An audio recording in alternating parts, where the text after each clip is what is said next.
What's happening, everybody? Welcome back to Game Day with Trey. Of course, this is your host, Trey, and today we're going to talk about this Thursday night NFL matchup between the Minnesota Vikings and the LA Rams. All right, so this game's set to kick off Thursday night, October 24th, 8:15 p.m. Inglewood, California. The line is Minnesota -3. Some places you can get it at Minnesota -2.5 or 2. Over-under set at 48 right now, guys. Really ain't been no movement on the over-under. All right, so let's go ahead and let's look at this matchup real quick. But before we can get into the matchup, we got to understand where these two teams coming from right now. And the Minnesota Vikings are coming off playing the Detroit Lions, guys. All right, and when you play the D, man, you don't look too good the next week. I'm just saying, and we'll get into that in a minute. But so they just lost 31-29 to the Detroit Lions. First quarter, Minnesota was winning 10-0. All right, but then the second quarter they got outscored 21-0. So then halftime it's 21-10. Third quarter comes up, it's 7-7 score. All right, so now it's 28-10. All right, 28-17. And Minnesota, they did end up managing scoring 12 points in the fourth quarter and only giving up 3 points. So the score ended at 31-29, guys. All right, they lost at a last-second penalty and some more stuff that actually played into it. At the end of the day, all right, they played the Detroit Lions, man. Right now, the Kings of the North. All right, and salute to the Lions and all Lions fans out there. But back to Skull right now, man, and what these Minnesota Vikings got going on. So Sam Darnold did actually go 22 for 27 for 259 yards, 9.6 average per pass, completed 1 touchdown, 1 interception. He got sacked 4 times for 15 yards. His QBR was 46.3, and his passer rating was 103.5. But then when you look at what Minnesota allowed Jared Goff to do, he went 22 for 25, 280 yards, 11.2 average, 2 touchdowns, 4 sacks for 33 yards, 87.3 QBR, and 140 quarterback rating, guys. They also allowed Jahmyr Gibbs to get off on 15 carries for 116 yards. That's 7.7 point average per carry. And then you look David Montgomery. Of course, he had 9 for 31. But Jahmyr Gibbs had 2 crucial touchdowns in that game. Amon-Ra St. Brown, he had 8 receptions for 112 yards. He averaged 14 per catch, long of 35, and he had a touchdown in that game on the 8 targets. So it's 8 receptions, 8 targets, man. Sam Laporta also got 1 for 25, and you know, Jahmyr, he had 4 catches for 44 yards. Like I keep telling you, the Minnesota Vikings, I am impressed with how they've been playing. But whenever you meet a team that's in your division, this is the type of stuff that happens sometimes, man. You know, Justin Jefferson, he did have 7 receptions for 81 yards on 8 targets. All right, Jalen Naylor, he did show up with 4 receptions for 76 yards. Aaron Jones even had 14 carries for 93 yards and a touchdown with a 34-yard long, guys. But at the end of the day, it was really just the fact that Jared Goff just came out there and was on fire the whole game, man. The whole game, all right? Like, there was not one point in that game where if you were a Lion fan, you were really worried. And anybody that plays the Lions should be worried about that following week, too. If you lose to the Lions or you play the Lions, man, there's not one team in the NFL right now, okay, who has won this season after playing against the Detroit Lions. All right, so you play the Lions, whether you win or lose, you lose the next week, okay? Because it's that type of game, guys. All right, so let's go ahead and let's look at how these Rams are playing, man. So if we're gonna take that into account, right? So the Rams did win their last game against the Raiders 20-15. All right, first quarter nobody scored. Second quarter Rams did go up 14-6. Third quarter Rams did score 6 points to Vegas's 3, and then Vegas did put up another 6 points in garbage time to lose by 5 points to the LA Rams. All right, so Matthew Stafford went 14 for 23 for 154 yards, 1 interception, got sacked 1 time for 10 yards, QBR 43 with a passer rating of 62.6. Then when you look over here to Vegas did have Gardner Minshew out there. He went 15 for 34, 154 yards, 3 interceptions. So they pulled him and put Aiden O'Connell in 6 for 10, but he's hurt. So you're really pretty much stuck with Gardner Minshew at this point in time. And then if you look on the ground, Alexander Madison, he did have 23 carries for 92 yards, all right, with a 13-yard run as a long. But Kyron Williams did what he always does. He scores touchdowns, man. That's what he does, man. That young man's a beast. He had 21 carries for 76 yards. He only averaged 3.6 yards per carry, but hell, what does that matter when you actually get in that box and you check the box, man? That's all that matters if you check that box. Now, Brock Bowers did have 10 receptions for 93 yards, a 25-yard long on one of those. All right, and as far as what was going on with the Rams, their best wide receiver that they had out there was Tyler Johnson. Okay, and Tutu Atwell. So Tutu had 6 receptions for 51 yards, and Tyler Johnson had 4 receptions for 57 yards. So when you're looking at these teams, man, it's only so much you truly need to understand, right? And we're going to get into the meat and bones of this right now, man. Meat and bones of this is understanding first and foremost the injury report. The injury report's long for both of these teams. All right, I ain't going to hold you. All right, we both know that this is that time of year. We know T.J. Hawkinson's on IR. Dalton Reisner is questionable with the undisclosed injury. Harrison Phillips, he's got the shoulder. He's questionable. Josh Oliver, he's got the wrist. He's questionable. Aaron Jones, questionable still with a hamstring. Brian O'Neill, he's questionable with the elbow. Garrett Bradbury, the center, he's questionable with the knee. And Christian Darrisaw, he is still sick. So he's got an illness, alien illness, and he's questionable. Brian Cashman also questionable with the hamper with the toe injury as well, guys. All right, along with multiple players on IR. But then we look at the Rams. Puka Nacua could be back this week. He's questionable right now. He has been placed on the reserve list with a PCL sprain and is up in the air if he'll participate in Thursday's clash against the Vikings. We all know Tyler Higbee. He's out on IR. Troy Reeder, linebacker, he's questionable with the hamstring. Gallimore, he's questionable with the shoulder injury. Joe Noteboom, offensive lineman, he's got the ankle. He's questionable, placed on injury reserve with the ankle injury, and is yet to be established if he'll participate in Thursday's game. Cooper Kupp could be returning in this game as well. He's managing a high ankle sprain on that injury, and it's not established if he'll dress, but I expect to see him out there in this game, guys. All right, and that could be a difference maker for them, especially if Puka's able to make it back too. Oh my goodness, man. Them two back on the field at the same time, same place, it could be a problem. All right, it could be a serious problem, guys. But, just so you know, and just so you can't say that I didn't try to give it to you guys, right?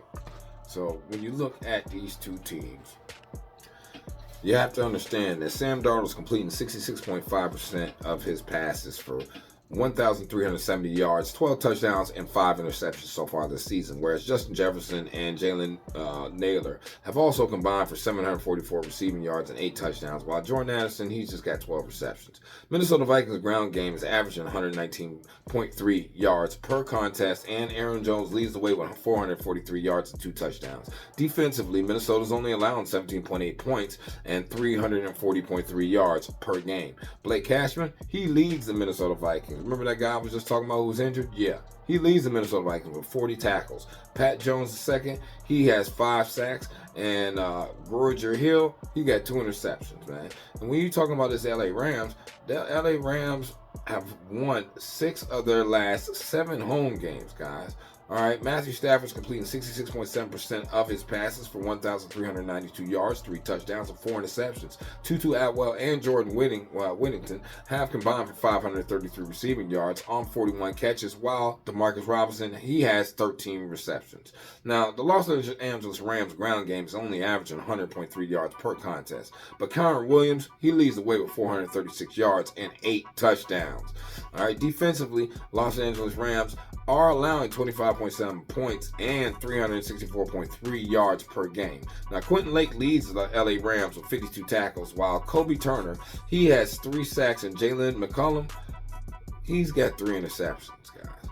All right, so looking at this matchup and actually what these two teams are averaging over the season and how they've actually shown up or not shown up thus far this year, you got to look at the matchup, man. And so matchup stats play out like this, right? Minnesota Vikings, they average 28 points per game, whereas the LA Rams, they average giving up 25.7 points per game. So that's the number 6 offense versus the number 25 worst defense in the NFL, guys. Third down conversions, Minnesota converts 40.58% of the time. That's 12th best offense in the NFL. But the Rams, man, they sorry too, man. They allow you to convert on third down 38.81% of the time. That's 20th worst defense in the NFL. Red zone, Minnesota get there, they score 68.75% of the time. That's the 6th best defense offense in the NFL. And then when you look at the Rams, man, they allow you to score 55% of the time. So that's middle of the pack. That's only 17th in the NFL, guys, when it comes to touchdowns allowed by opposing teams. So let's flip it. Let's look at the inverse. Rams only average 19 points a game, guys. Now, that is without a lot of their major weapons, but which they could be getting back in this game. All right, but they only average 19 points per game. That's 23rd best in the NFL, which makes it the 23rd worst in the NFL, guys. Then you look at Minnesota. Minnesota only giving up 17.8 points per game. That's the 6th best defense in the NFL. Third down, you got 37.5. Wow. They only convert 37.5% of their third down conversions. All right, the Rams are 20th in the NFL, going against the number 8 defense on third down. When you talk about the Minnesota Vikings, 32.1. All right, percent is what they allow opposing teams to convert. Then you look in the red zone. Red zone touchdowns, Rams are only scoring a touchdown 47.83% of the time. That's the 25th worst in the NFL. And Minnesota Vikings, they only allow you to score 55.56.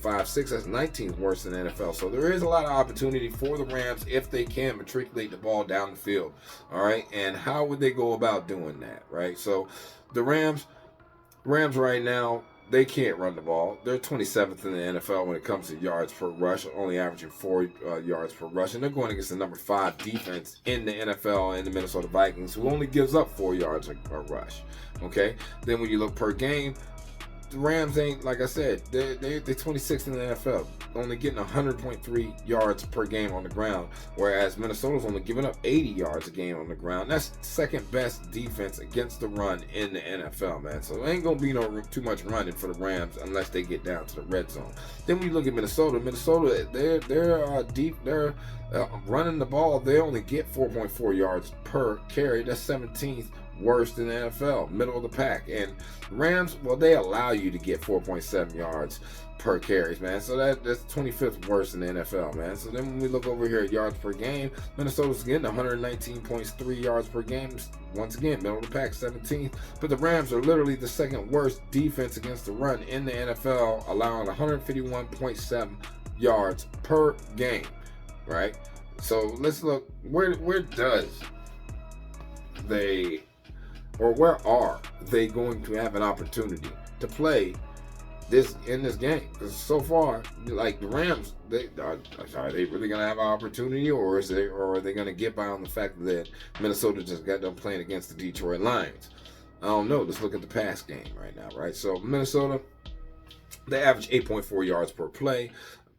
Passing, that is 4th best in the NFL, going against the 27th worst pass defense in the NFL, who gives us 7.9 yards per pass play, man. That is pathetic. All right, and then are they getting pressure? Well, Minnesota lets you get pressure because they get pressured 10.33% of the time, or sacked really. But the thing is, the Rams, they're not getting to the quarterback. They only get to the quarterback 6% of the time so far this season, guys. All right, so let's go ahead and let's look at the Rams. Can the Rams pass the ball? Well, the Rams completion percentage is 60.33%. That's 11th best in the NFL, but they're going against the top 10 defense in the NFL as far as opposing teams' completion percentages, only allowing 63.14%. That's 10th best in the NFL in the Minnesota Vikings. Then you look, Rams, they're only getting 7 yards per completed pass play, but the Minnesota Vikings, man, they only giving up 6.8. So that is the number 19th worst offense versus the number 13th worst defense, guys. Make it make sense to me now. You make it make sense to me, then we can figure it out. So when you're looking at these metrics and you're trying to understand these numbers, man, you also got to understand the stat split, right? So the last 3 times that these teams have been out there, the Minnesota Vikings are on average 27.7 points per game and giving up 25.7 points per game, whereas the Rams, they're only averaging 19 points per game and only giving up 21. So they are losing by an average margin of 2, and Minnesota's winning by an average margin of 2. Let's look on away home. Well, at home, the Rams only score 22 points per game and give up 21 points per game, but Minnesota on the road, man, they win by 10 points a game, man. They giving up 17.3 and they scoring 27.3, guys. So when you look at these two teams situationally, you got to understand first and foremost that Minnesota just got done playing the Detroit Lions, and like I told you, every team that plays the Detroit Lions so far this year has lost the next week. Just saying. All right, so right now the Rams are 2-4 straight up versus the Minnesota Vikings 5-1 straight up in this current situation. As an away team, Minnesota is 2-0 versus as a home team, the Rams are 2-1. Looking against the spread, the Minnesota Vikings are 5-1 and the Rams are 1-5, guys. 1-5. All right, so when you're looking at as a home team, the Rams are 1-2, all right, against the spread, whereas the Minnesota Vikings are 2-0 as the away team. All right, and as the away favorite, they're 1-0 versus home underdog Rams are 1-1. All right, now when you're looking over here at the over/under is a 2 to the over, 4 to the under. So far, when you're talking about the Minnesota Vikings, where you're looking at 500 LA Rams, when you're talking about over/unders, guys. All right, so understanding all these numbers and all the information I just poured into you guys, you got the last things that you do need to know and understand is the fact that the Minnesota Vikings in the last 10 games they played are 5-5. They're 5-4-1 against the spread, and they're 6 to the over, 4 to the under in their last 10 games. And their last 3 being win against the Green Bay Packers 31-29, win against the New York Jets 23-17 at home, and then a loss at home to the Detroit Lions 31-29, guys. In their last 3 games, 2 have gone over, 1 has gone under. The only one who went under was when they played Aaron Rodgers and his bum self up there with the New York Jets. All right, with his bum sauce. So let's go ahead. Let's look at the LA Rams. LA Rams in their last 10 games are 5-5 straight up, 4-6 against the spread, and 6 to the over, 4 to the under in their last 10. All right. When you're looking at their last 3 games, though, they are literally only 1-2, with their only win being last week against the Las Vegas Raiders. So knowing that the Chicago Bears and Green Bay were the 2 teams they faced prior to, you got to kind of take that with a grain of salt, man. Especially understanding that against the spread, they were 0-3 straight up against the spread. Like, that's not even anywhere acceptable. And then over/under, they had 2 unders and 1 over. So they've had 2 straight unders and 1 over in their last 3 games, guys. All right, we've got to try to do a little bit better. Now, looking at the trends and understand how these 2 teams have been playing, the Minnesota Vikings have hit the money line in 13 of the last 20 games. The Minnesota Vikings have covered the first quarter spread in 14 of their last 20 games. And the Minnesota Vikings have hit the first half money line in 12 of their last 20 games. The Minnesota Vikings have also covered the spread in 13 of their last 20 games. And the Minnesota Vikings have covered the third quarter spread in 7 of their last 8 away games. Now, when you're also looking at some other stuff that could really hamper these Minnesota Viking teams, all right, they've only covered the second half spread in 1 of their last 8 games, guys. The Minnesota Vikings have only covered the spread in 6 of their last 17 games.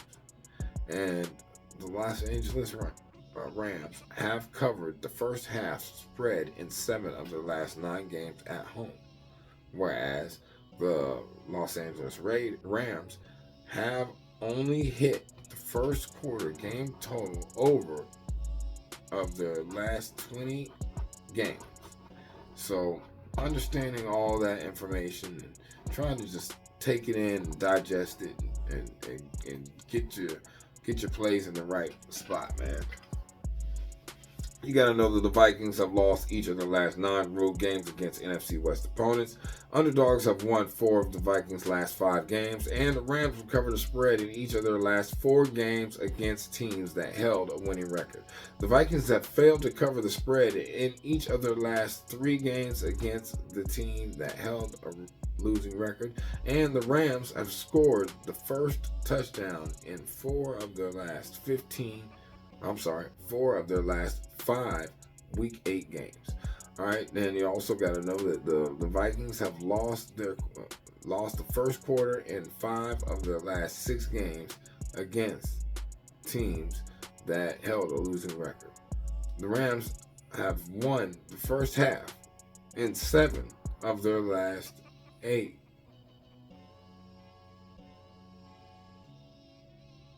I mean, that should be all the information you guys should need to know, man. It's an easy way to go. Easy one thing to understand. All right, that the Minnesota Vikings are getting the benefit of the doubt because, you know, they've done what they've done through the first 6 games. They're undefeated. All right, but this is a classic look ahead spot, a classic spot pick, a classic understanding what just happened in that last game and why it played out the way it played out in that last game. And understanding that is understanding this, man. All right, that was an emotional loss to the Lions, and it could be tough for the Vikings to get off the canvas with only a few days of rest. The LA Rams don't have to travel, and they're getting healthier, especially with the return of Cooper Kupp, man. The Rams have covered 7 of their last 10 games as home underdogs. Now, there's room for a potential upset in this Week 8 start, so give me the Rams plus the points, guys. I got them at 3.5. I'm gonna look into a few other things in this game. I'll post them in the pinned comments, man. Y'all have a blessed day. Stay safe. I'm gonna see y'all at the window. Peace.